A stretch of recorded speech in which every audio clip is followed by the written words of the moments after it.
There are a lot of things I could get into when it comes to coffee, but today we're going to keep it pretty simple and talk about how you can optimize the 3 basic steps of coffee making. So those 3 steps are selecting your beans, grinding the beans, and brewing the coffee. And we'll start with selecting the beans because those are obviously going to be the foundation of your coffee, and ultimately they'll have the biggest impact on how it actually tastes. And the beans are also the most misunderstood aspect of coffee in my opinion, because most people still just buy any old beans from the grocery store without really thinking about how recently they were roasted. You see, roasted coffee contains hundreds of aromatic compounds, and so the longer those beans sit, the more those flavorful compounds can escape. So for the best tasting, freshest coffee, you need to be using freshly roasted beans.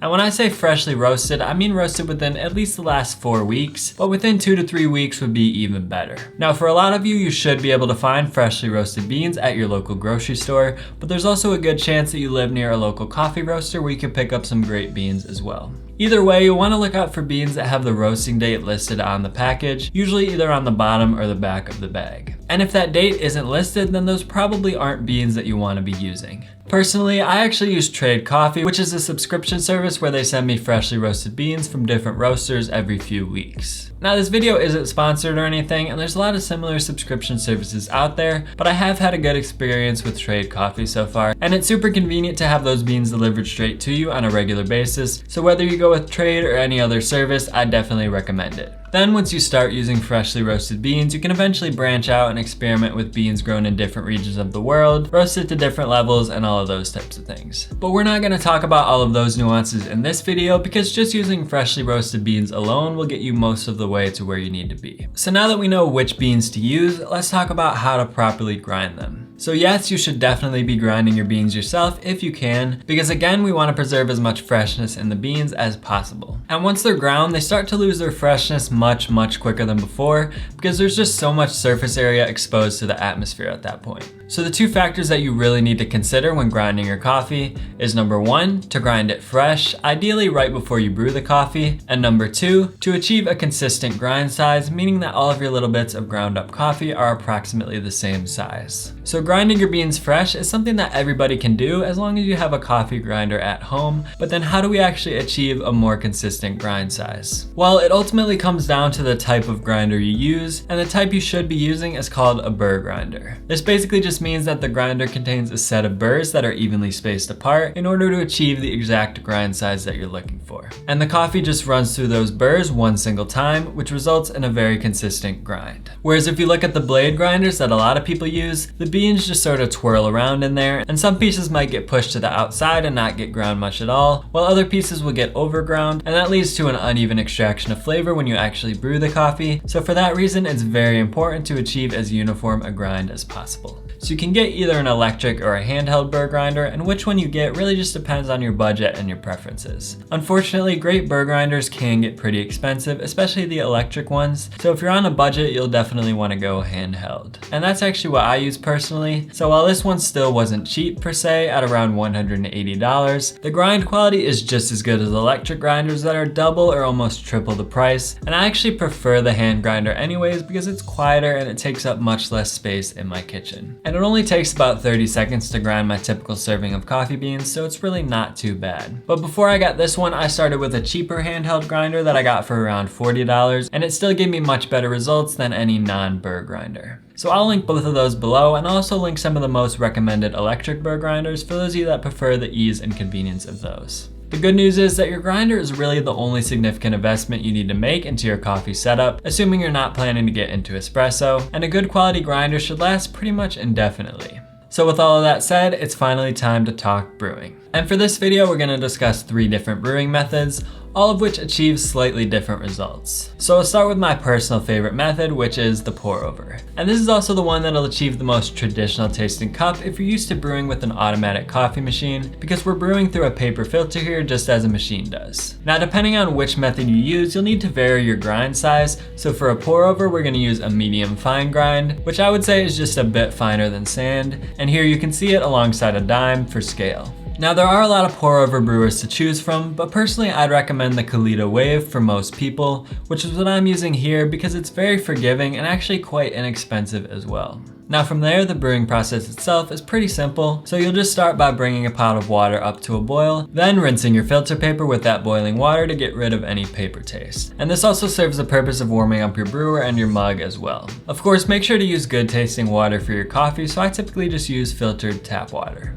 Then after discarding your rinse water, go ahead and toss your ground coffee into the brewer. And you can really use any amount of ground coffee here as long as you keep the ratio of grounds to water consistent. I'd recommend using a ratio of 16:1 water to coffee, so I'm using 20 grams of coffee beans here to 320 grams of water. Then from there you can adjust the ratio to suit your preferences, so if you like your coffee a bit stronger, you could try a ratio of 14:1 for example. So you can see it's pretty much essential to have a digital scale in order to really dial in your coffee and make it consistently delicious. So once your grounds are in the brewer, just start by pouring in about 1/8 of your total water. So in my case here, that's 40 grams. Try to cover all of the grounds, and I also like to give them a quick stir to make sure that everything's saturated. Then wait about 30 seconds. This is known as the bloom phase, and it basically just allows the carbon dioxide from the beans to escape, which allows the water to flow through the beans more evenly, and it'll prevent too much sourness from infusing into the coffee. So after that 30 seconds, just slowly add the rest of your water, pouring in circles like so to ensure an even extraction. If your water reaches the top of your cone, just wait about 10 to 15 seconds for the water to draw down a bit,